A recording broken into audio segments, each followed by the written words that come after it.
Colligative properties में अगला point देखेंगे हम हिमांक का अवनमन।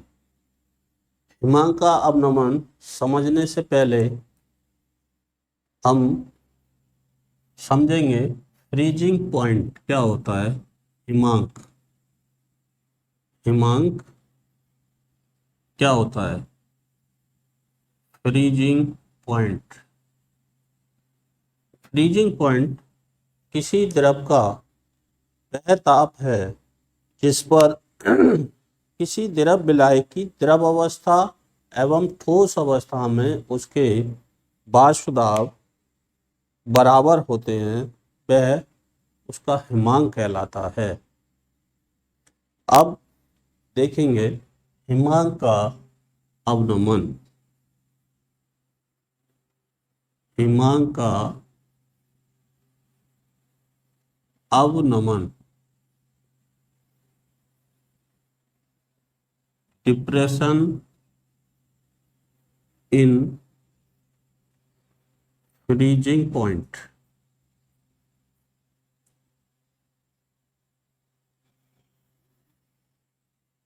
तो जब किसी भी द्रव विलायक में कोई अवाष्पशील विलेय पदार्थ घुला जाता है तो उसका वाष्प दाब कम हो जाता है। वाष्प दाब कम होने पर उसका हिमांक भी कम हो जाता है। वाष्प दाब ही हिमांक को कम कर देता है। कैसे? माना विलयन का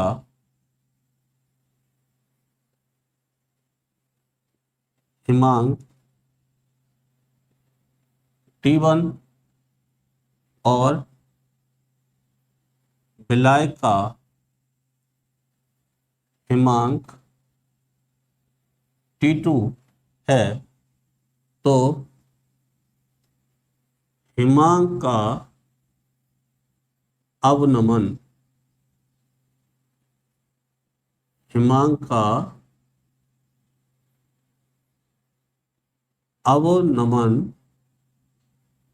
होगा विलयन का हिमांक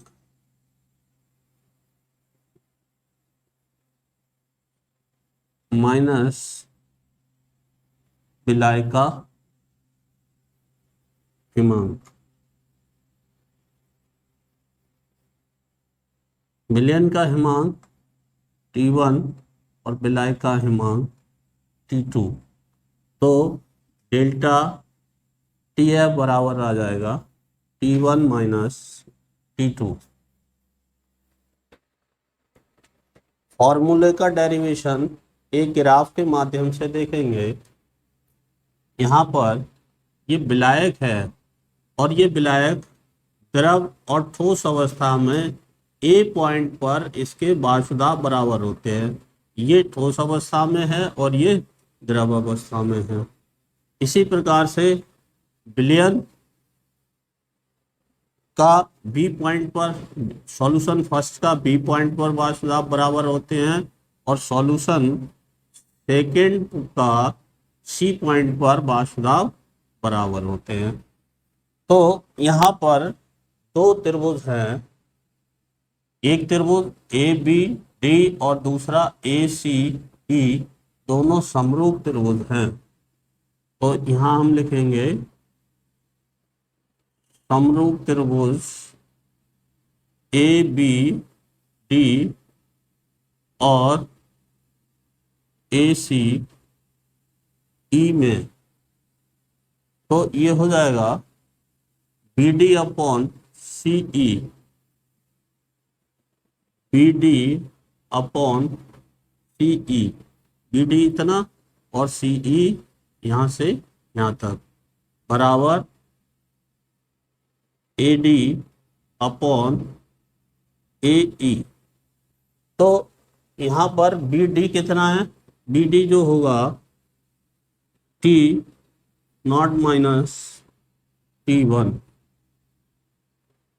और CE होगा T0 माइनस T2 बराबर ए डी कितना है, T not minus T S one, और A E T not minus T S two, T not minus T S two. तो T not minus T one को हम लिख सकते हैं delta T F one upon delta T F two बराबर delta T one upon delta T two. इस तरह से ये इसका जो फ्रीजिंग पॉइंट है, इनका अंतर है डेल्टा टी एफ समानुपाती होगा डेल्टा टी के। अब आगे राउल्ट के नियम से देखेंगे, P not minus P S upon P not बराबर W upon M into M upon W. तो P not minus P S को हम लिख सकते हैं delta P upon P not बराबर W upon M into M upon W. तो delta P बराबर हो जाएगा P not into W upon M into M upon W. तो यहाँ पर किसी भी शुद्ध विलायक के लिए पी नॉट इंटू एम, ये दोनों क्या होंगे, कांस्टेंट होंगे। तो जब ये कांस्टेंट होंगे तो डेल्टा पी बराबर क्या हो जाएगा, W upon M into one upon W. क्योंकि डेल्टा पी समानुपाती है डेल्टा टी एफ के, तो यहाँ हो जाएगा delta T F is directly proportional to W upon M into one upon W. तो अब इस चिन्ह को मान लो हमने हटाने के बाद एक कोई कांस्टेंट लेंगे, तो ले लिया K into W upon M into one upon W. यहाँ पर जो कैपिटल डब्लू है ये विलायक का भार है, और यहाँ पर विलायक का भार W इज इक्वल टू ले लें हम 1000 ग्राम। तो क्या हो जाएगा, डेल्टा टी एफ बराबर K upon 1000 into W upon M. अब चूंकि W अपॉन एम ये अगर वन मोल हो जाए तो क्या हो जाएगा, डेल्टा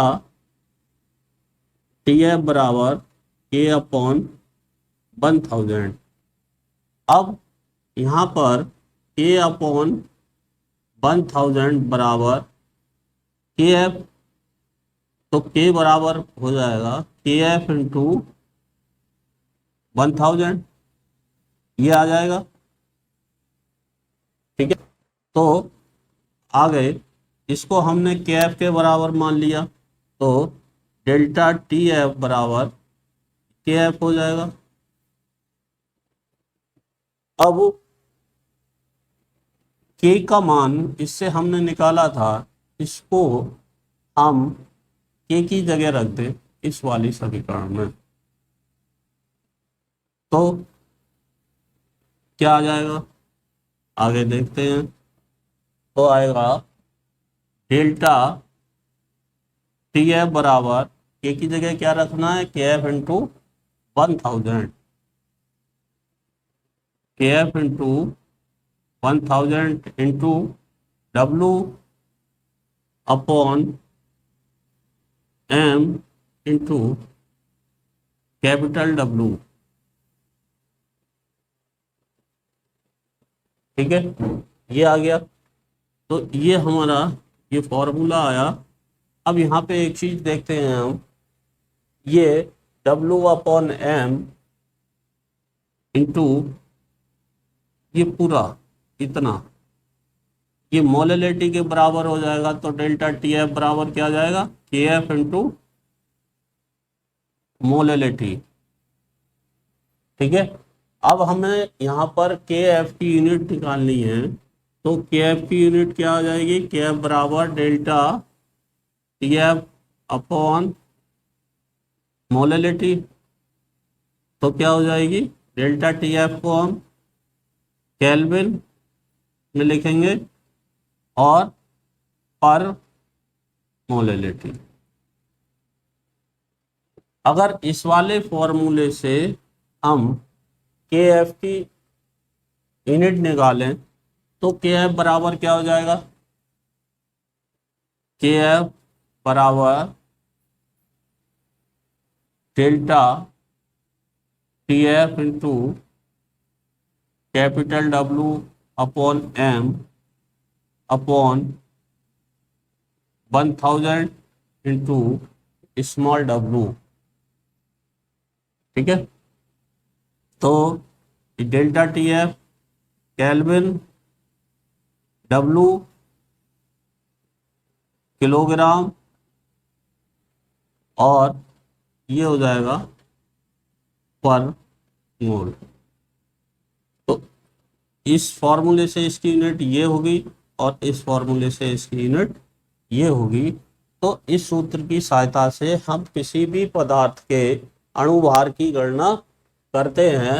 अगर हम किसी पदार्थ के अणुभार की गणना इस सूत्र की सहायता से करें तो फॉर्मूला आ जाएगा m बराबर के F into 1000 into small W upon delta T F into capital W. इस सूत्र की सहायता से हम किसी भी पदार्थ के अणुभार की गणना कर सकते हैं।